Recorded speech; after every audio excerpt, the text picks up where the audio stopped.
Morning guys, my name is Raymond P. Martinez and we are going to perform assisting in catheterization.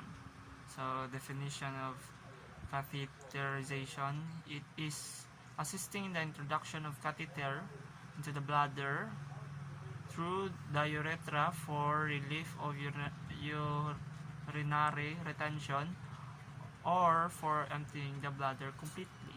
So there are two types of catheter.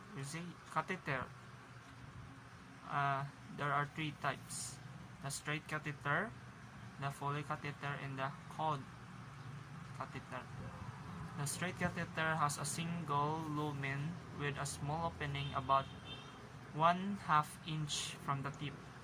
Folley catheter has a small inflatable balloon that encircles the catheter just below the tip. It has as many as 2 or 3 separate lumens within the body of the catheter. The cold catheter has a curved tip used on males clients who have enlarged prostate with obstruction along the urethra. So, procedure.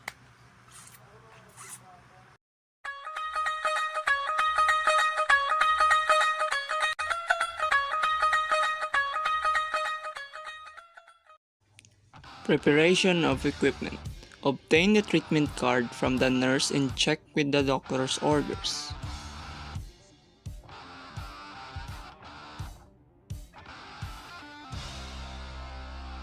Bring equipment to bedside table.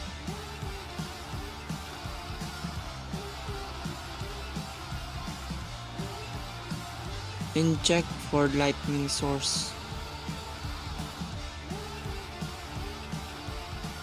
Preparation of the patient. Identify the patient and explain the procedure and need for the patient to keep knees positioned during the procedure. Describe the pressure sensation that will be felt during catheter insertion.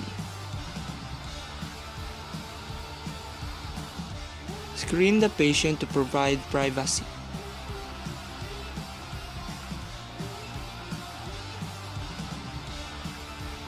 Place the bed in high position and assuming lower all side rails and working side. Place the patient in dorsal recumbent position if the patient is female and bring the knees up and out and may need assistance to keep knees in the position if male. Drape the patient with top sheet. Assist the patient to side near you. Loosen the foot part of the top sheet. Use diagonal draping. Male. Expose only the penis and small surrounding area. Provide perennial care if needed. Place the tray between the thighs facing the foot of the bed.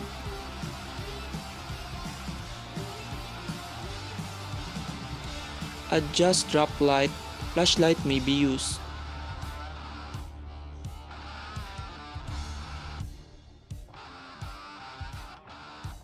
And after checking, place the waste receptacle on an area near you.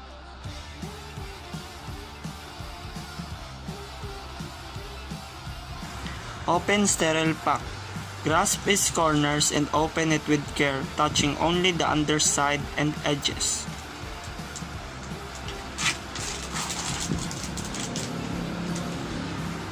Bring the edge of cover under buttocks if able. Let the doctors open the pack of sterile gloves to put on gloves.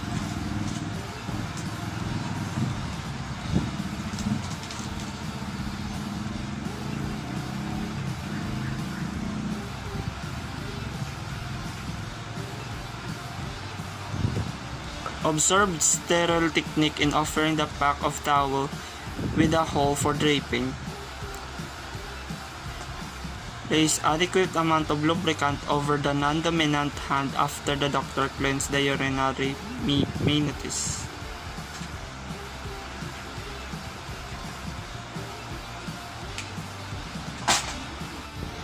Take the Folley catheter according to age Remove the outside pack and observing the sterility, ensuring that the tip of catheter will be offered for lubrication and insertion.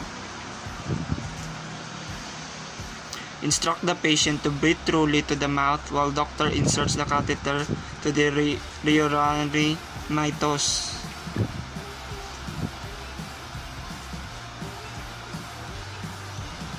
Place the distal end of catheter in a sterile bowl to measure the urine volume or attach to drainage bag as indicated.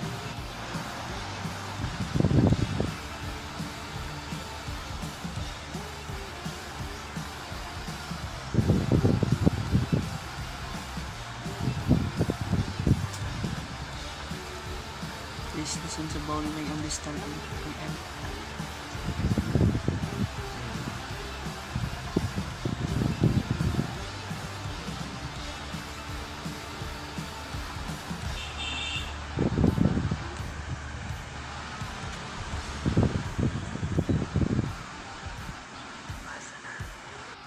Collect urine specimen if needed. Fill the sterile specimen container to desired level by holding the end of catheter over the specimen bottle.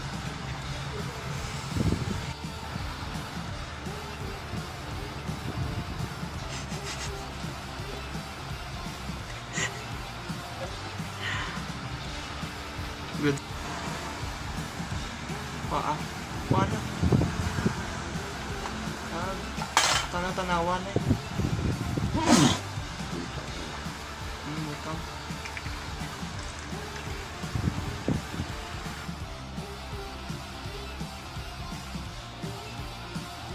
And after that,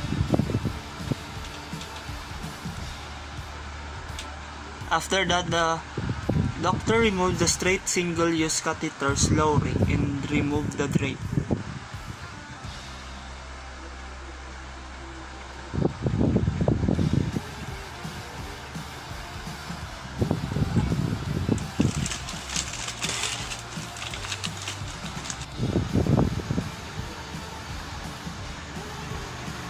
Position the patient for comfort. Put the head in the low position with cyrils up.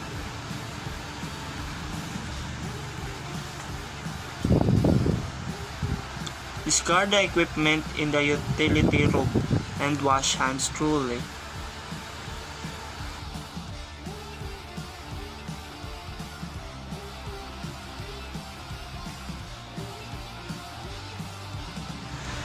Follow the steps of straight catheterization from number 1 to 17.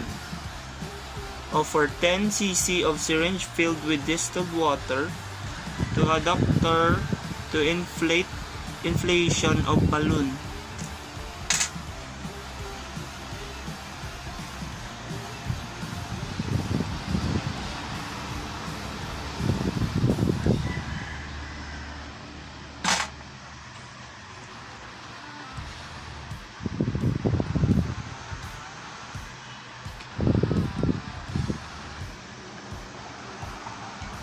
Attach the end of catheter to collecting tubes to drainage system unless already connected to a bag, or place the drainage bag in dependent position. Tape catheter. Female client. Tape the catheter to the inside of the thigh with stripe of non-allergic tape. Allow for slack so that the movement of thigh does not create tension of the catheter.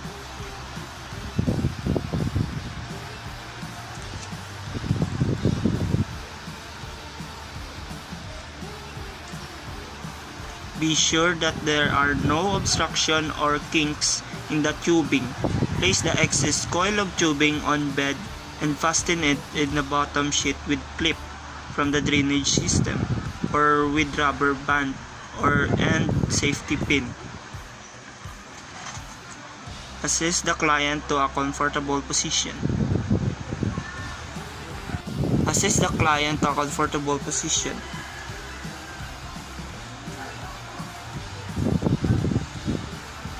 Instruct the client on ways to lie in bed with catheter. Side lying facing the drainage system with the catheter tubing draped over the lower thigh, and side lying facing away from the system, catheter in tubing extended between the legs. Caution: client against pulling on catheter. Wash hands. Palpitate the bladder and ask if the client remains uncomfortable. Observe character and amount of urine in the drainage system. Record and type the size of catheter inserted, amount of fluid used to inflate balloon. Characteristic of urine and amount of urine. Record and type the size of catheter inserted, amount of fluid used to inflate balloons, characteristic of urine and amount of urine.